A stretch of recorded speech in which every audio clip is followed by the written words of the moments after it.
متعین ہو گئے. لوگ چاہتے ہیں تبلیغ بھی ایسی تنظیم بن جاوے کہ جس سے دنیا کے کسی تقاضے کا یا آرام اور راحت کے تقاضوں کا کبھی مقابلہ نہ ہو. حضرت فرماتے تھے دعوت کے تقاضے عبادت کے تقاضوں سے بہت مختلف ہیں. عبادات کے سارے عوامل اپنے اپنے اوقات کے ساتھ موقت ہیں، متعین ہیں. نماز اس وقت ہوتی ہے، حج اس مہینے میں ہوتا ہے، روزہ اس مہینے میں رکھا جاتا ہے، زکوٰۃ سال پرانے کے بعد دی جاتی ہے. سب سمجھتے تھے تیری ضروریات اور تیرے آرام کا مقابلہ تبلیغ سے پڑے گا، عبادات سے نہیں پڑے گا. میری بات بہت توجہ سے حضرت کی بات نقل کر رہا ہے، نقطہ کا بیان ہے کہ مقابلہ جو پڑے گا نفس کا اور مقابلہ جو پڑے گا مجاہدے کا، وہ مقابلہ جو پڑے گا وہ تیرا اور عبادت کا نہیں پڑے گا، بلکہ مقابلہ تیرا اور دعوت کا مقابلہ پڑے گا. کیونکہ عبادات کے اوقات متعین ہیں. حضرت کی بات، عبادات کے اوقات متعین ہیں. کل روزہ رکھنا ہے، رات سے تیاری کر لے گا. زکوٰۃ دینی ہے، پہلے مال نکال کے الگ کر لے گا. حج کرنا ہے، پہلے سے تیاری کر لے گا. نماز پڑھنی ہے، وقت متعین ہے، معلوم ہے اتنے بجے نماز ہوگی. لیکن ہم سمجھتے تھے کہ دعوت کے تقاضوں سے، دعوت کے تقاضے ایسے اچانک آئیں گے، ایسے اچانک آئیں گے کہ تو اس کے لیے پہلے سے تیار نہیں ہوگا، اس کے پہلے سے تیار نہیں ہوگا، ایسے اچانک تقاضا آئے گا. تو میں نے عرض کیا کہ حضور اکرم صلی اللہ علیہ وسلم کی مسجد میں عشاء کی نماز تاخیر سے ہوتی تھی، عشاء کی نماز تاخیر سے ہوتی تھی. پھر آپ صلی اللہ علیہ وسلم عشاء تاخیر سے پڑھنے کے بعد انصار کے محلے میں جاتے، کیونکہ انصار کاشتکار ہیں، دور دور کی زمینیں مدینے سے باہر، وہاں سے رات کو آتے، وہاں سے رات کو آتے. ان سے ملاقات کے لیے آپ انصار کے محلے میں جاتے. یہ نہیں کہ یہ آرام کا وقت ہے، یہ نہیں کہ آرام کا وقت ہے. اتنی عشاء کی نماز میں تاخیر ہوتی تھی کہ عشاء کی نماز کے لیے آنے والے صحابہ مسجد میں لیٹ کر سو جایا کرتے تھے. ان کو عشاء کی نماز کے لیے جگایا جاتا تھا،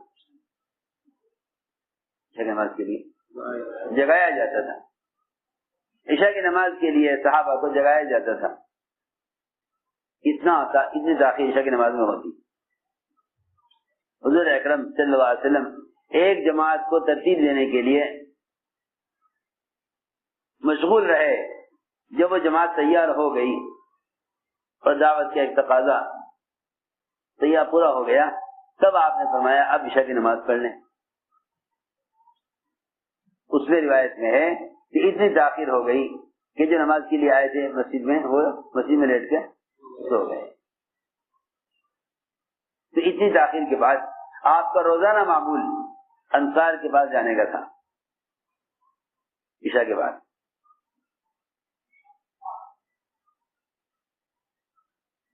ادھر صحابہ کرام بکریوں کا دودھ نکالتے، بکریوں کا دودھ نکالتے، آپ کا انتظار کرتے.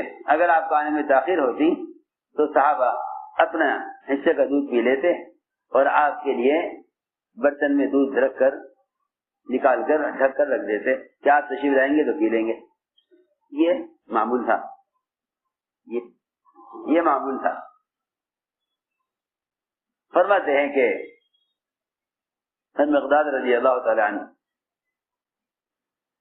بڑے بھاری بدن صحابی تھے.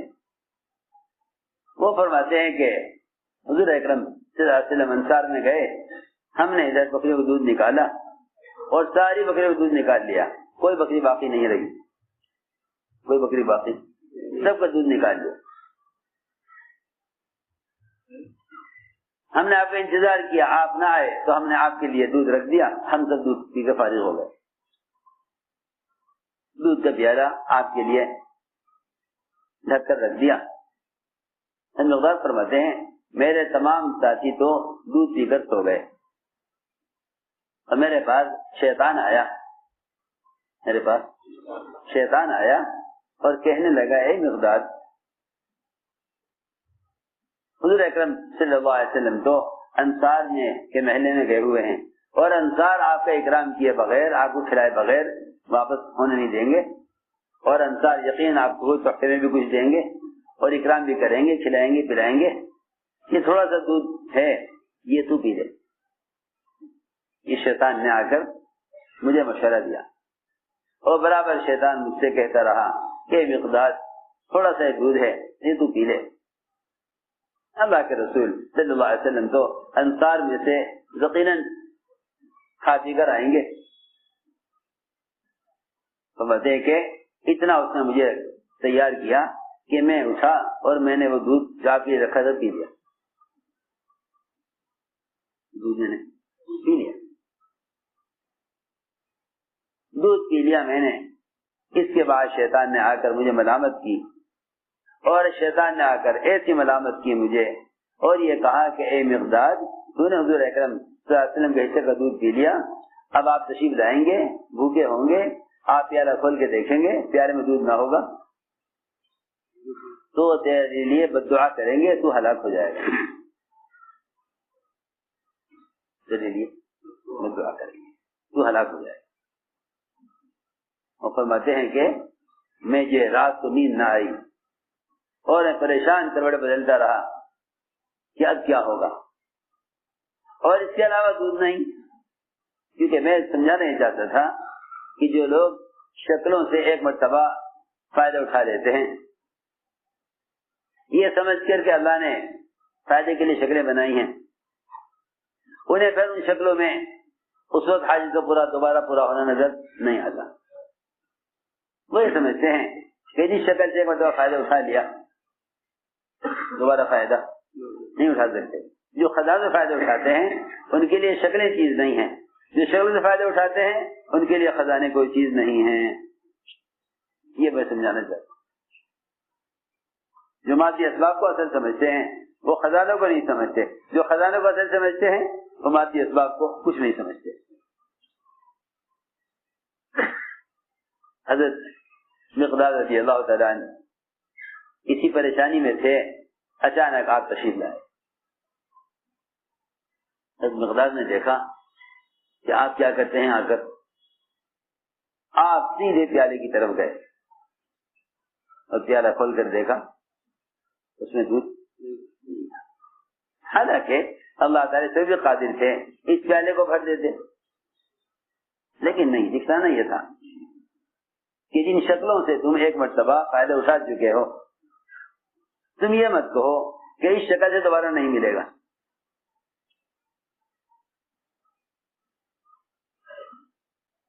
آپ نے دیکھا پیالہ خالی ہے، آپ نے دونوں ہاتھ اٹھائے دعا کے لیے۔ حضرت مقداد کو یقین ہو گیا کہ اب میں ہلاک ہو جاؤں گا۔ فکر یہ ہوا کہ ذرا سن تو لوں کہ بد دعا کیا ہو رہی ہے، بد دعا کیا ہو رہی ہے۔ روایت میں ہے حضرت مقداد اٹھ کر آئے اور پیچھے سے کان لگا کر آپ کی بد دعا سننے کے لیے، تو آپ دعا کر رہے تھے اللہم اطعم من اطعمنی واسق من سقانی۔ یہ اس وقت کی دعا ہے، ہم دعا مانگتے ہیں، یہ دعا جب کوئی شخص ہمارا اکرام کر دے، ہمیں کھلا دے۔ آپ نے دعا اس وقت مانگی جب آپ کا کھانا دوسرا کھا گیا۔ ہم یہ دعا کب مانگتے ہیں؟ جب ہم خود کسی کے یہاں کھانا کھا لیں۔ ہم دوسروں کا کھا کر یہ دعا مانگتے ہیں، ہم دوسروں کا کھا کر یہ دعا مانگتے ہیں اللہم اطعم من اطعمنی واسق من سقانی۔ وہاں آپ کا کھانا دوسرا کھا گیا، وہاں آپ نے دعا مانگی ہے۔ لوگوں کو یہ بھی نہیں معلوم کہ یہ دعا کس موقع کی ہے۔ میں رات ہی کہہ رہا تھا کتاب میں صاحبہ میں کہ لوگ دعائیں یاد کر لیتے ہیں، ان دعاؤں سے متعلق واقعات یاد نہیں کرتے۔ یہی وجہ ہے کہ دعاؤں سے یقین ہٹا ہوا ہے، کیونکہ ان دعاؤں پر جو ظاہری خلاف ہوا ہے، اگر وہ واقعات مستحضر نہیں، دھیان میں نہیں، تو پھر دعاؤں پر یقین نہ ہوگا۔ دعاؤں پر جو یقین آئے گا وہ ان واقعات کی وجہ سے آئے گا جو واقعات ان دعاؤں پر ظاہر کے خلاف پیش آئے. تو چنانچہ حضرت مقداد کہتے ہیں یہ دعا سن کر میری جان میں جان آئی کہ نہیں آپ دعا نہیں کر رہے, آپ دعا نہیں کر رہے, کیونکہ بد دعا کرنا اس کا مزاج ہوتا ہے جس کی طبیعت میں انتقام اور بدلہ لینے کا جذبہ ہوتا ہے. انسان بد دعا جب کرتا ہے جب وہ ظاہری طور پر بدلہ لینے سے عاجز ہو جاتا ہے, بدلہ لینے سے عاجز ہو جاتا ہے, پھر وہ بد دعا کرتا ہے. اگر چاہتا ہے کہ میں کسی سبب سے اس کا مقابلہ کروں تو اسباب اختیار کرتا ہے مقابلے کے لیے. جب مقابلے کے لیے اسباب نہیں ہوتے تو بد دعا کرتا ہے. کیا کرتا ہے؟ بد دعا. حضور اکرم صلی اللہ علیہ وسلم بدلہ لینے والے نہیں تھے. جو ستانے والے سے بدلہ نہ لیں وہ دودھ پینے والے سے کیا بدلہ لیتے. آپ نے دعا فرمائی. مقداد کہتے ہیں یہ دعا سن کر میری جان میں جان آئی. دعا سن کر مجھے تسلی ہوئی کہ نہیں آپ نے دعا نہیں فرمائی. فرماتے ہیں مجھے خیال ہوا کہ آپ بھوکے ہیں اور دودھ ہے نہیں. میں جلدی سے چھری لے کر گیا بکری کی طرف کہ کوئی ایک بکری جس پر گوشت اچھا ہو اسے ذبح کروں آپ کے لیے اور آپ کے لیے کھانا بناؤں. لگے کہ میں جیسے ہی چھری اٹھا کر بکری کی طرف چلا آپ سمجھ گئے کہ یہ بکری ذبح کرنے جا رہا ہے. آپ نے فرمایا اے مقداد بکری ذبح مت کرنا, بکری ذبح مت کرنا. لو یہ پیالہ لو, اس پیالے میں دودھ لے آؤ. دودھ تو ہے نہیں, دودھ تو ہے نہیں. آپ نے فرمایا کہ کیوں نہ ہوتا دودھ, دودھ تو اللہ کے خزانے سے ملے گا. تم جاؤ یہ پیالہ لے کر اور بکری سے دودھ نکال جاؤ. میں اس واقعے سے آپ کو یہ سمجھانا چاہتا تھا کہ سبب کے استعمال کرنے کا درجہ یہاں تک ہے. تو سب کو استعمال تو کرو, سب سے امید نہ کرو. سب کے استعمال کا درجہ یہاں تک ہے. تم یہ مت کہو کہ اس سبب سے اب نہیں ملے گا کیونکہ ایک دفعہ مل چکا ہے. فرمایا کہ بکری ذبح مت کرنا. لو یہ پیالہ لو اور دودھ نکال لاؤ. فرماتے ہیں میں جو گیا بکریوں میں تو ساری بکریوں کے تھن دودھ سے بھرے ہوئے تھے.